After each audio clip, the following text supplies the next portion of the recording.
Assalamualaikum. Kisah ironi seorang jamaah mandiri.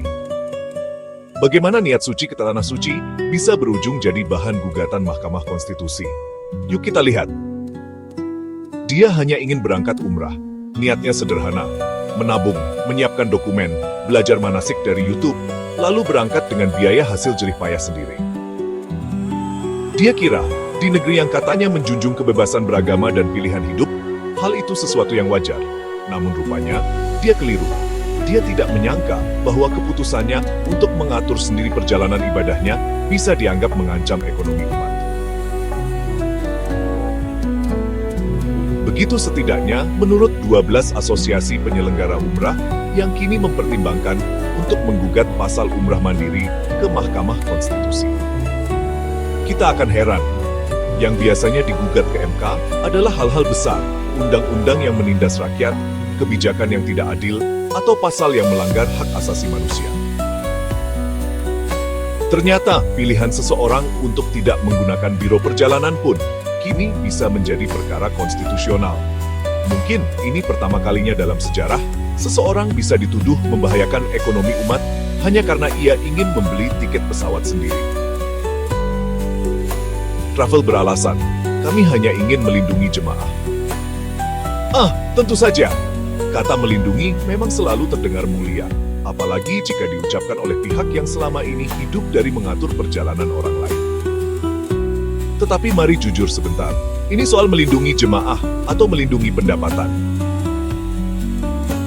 Kalau memang demi keselamatan jemaah, bukankah negara sudah menyiapkan regulasi sistem visa dan verifikasi digital bersama otoritas Arab Saudi? Bukankah makna mandiri justru berarti lebih bertanggung jawab, bukan asal nekat? Atau jangan-jangan kata mandiri itu sendiri yang menakutkan? Sebab jika jamaah bisa mandiri, siapa yang masih butuh penyelenggara resmi? Jika jamaah dapat mengurus tiket, visa, dan hotel lewat platform resmi Saudi, lalu siapa yang masih bisa menjual paket eksklusif dengan harga yang naik 2 kali lipat? Dia tersenyum getir. Di tangan asosiasi, umrah kini bukan sekadar perjalanan spiritual, melainkan sebuah ekosistem bisnis. Ada biro, agen, subagen, koordinator jemaah, fee hotel, fee visa, bahkan fee doa kalau perlu. Ketika pemerintah membuka opsi bagi umat untuk berangkat umrah secara mandiri, sejumlah pihak langsung bersuara keras. Katanya, ini berbahaya, bisa menyesatkan jemaah, bisa merugikan ekonomi umat. Ekonomi umat, begitu istilahnya. Padahal, yang disebut umat di sini entah mengapa selalu berbentuk asosiasi dengan stempel, sekretariat, dan tanda tangan ketua umum. Otak kita berpikir, mungkin mereka takut kalau nanti ada jamaah mandiri yang berfoto di depan Ka'bah sambil berkata, dia sampai ke sini tanpa paket 35 juta yang katanya promo. Itu bisa dianggap ancaman terhadap ekosistem bisnis yang mapan. Bayangkan, dia membeli tiket Garuda, memesan hotel lewat situs internasional, mengurus visa resmi Saudi melalui nusuk, dan semua dokumennya sah.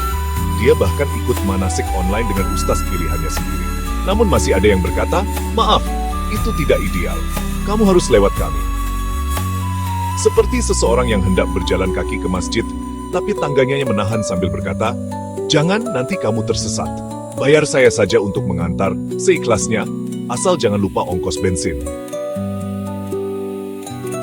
Kini, pasalnya digugat ke MK.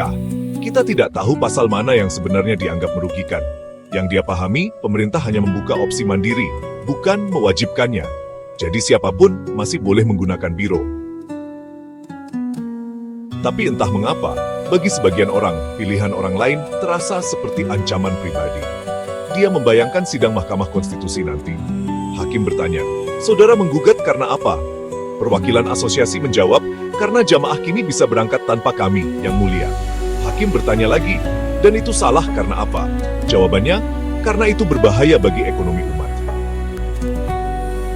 Kalimat itu terdengar seperti doa terbalik. Ya Allah, lindungilah umat dari kebebasan memilih. Padahal, dia bukan pesaing, dia hanya umat. Dia bukan pesaing biro, dia hanya ingin menunaikan ibadah tanpa khawatir bahwa niatnya akan dicatat sebagai ancaman sistem. Dia tidak ingin menghancurkan ekonomi umat, hanya tidak ingin berutang demi ke tanah suci. Dia tidak sombong, hanya ingin memegang kendali atas perjalanannya sendiri.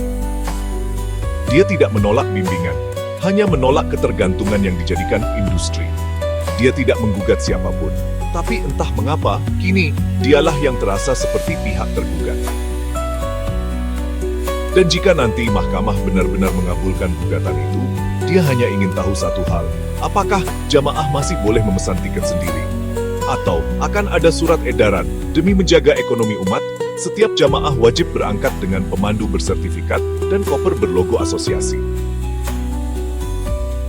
Dia hanya jamaah biasa yang ingin berangkat dengan niat suci, bukan niat bisnis.